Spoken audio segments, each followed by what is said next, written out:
2523 of What Shipped You Now. Sharon Horne-Ellstrom here, documenting the journey, sharing lessons learned, the good, the bad, and the ugly, with respect to transitioning from the brick and mortar corporate world of business to the online world of business.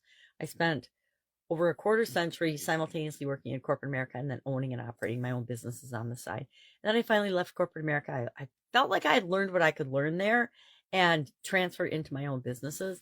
And then following my divorce in 2015, decided I wanted to do something different. So divested myself of all the businesses I had with the ex and looked towards something different. Decided to hop into the online world in 2017 and start my journey on figuring out the internet and what it's about and how it works and the things that work for me and the things that don't work for me, etc.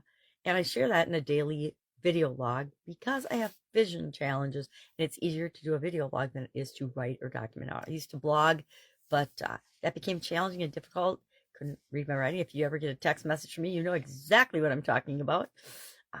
So today we're talking about the growing process. Every year I do an annual challenge. I think this is my 8th year online doing one. I've done them since I was a teenager and in college for myself personally, but I never thought about sharing them online until I was looking for a way to get comfortable doing video online.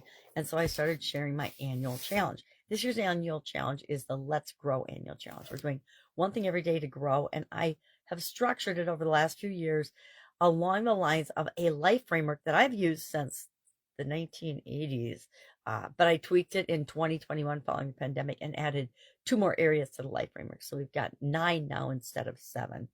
And at the beginning of the year, we did this last year too. We were focusing on goals, and this year we're focusing on growing. And so last year we came up with our own growing process in January, or goal process in January. This year we came up with our own growing process in January. And we're on step 3 today, which is to organize options.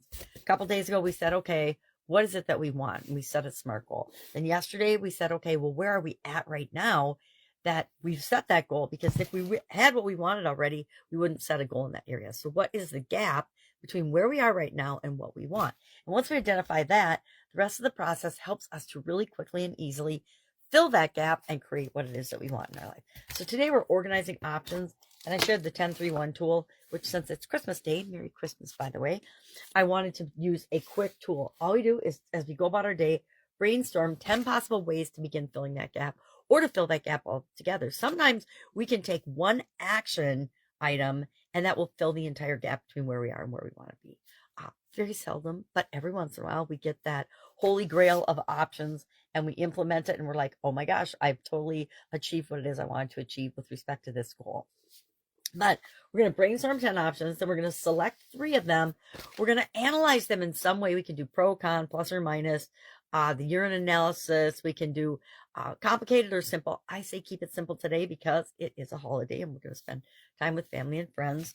But pick one thing that you're going to act on now. Act on today and take action toward the thing, toward the option as fast as you possibly can, but today for sure.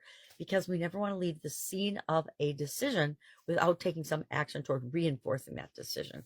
I learned that one from Tony Robbins and Jim Rohn as well.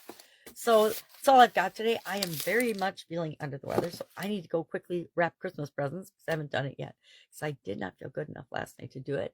If I can help you anyway, ask. Otherwise, have an absolutely amazing holiday with your family, and I will, of course, be with you tomorrow. Bye. If we can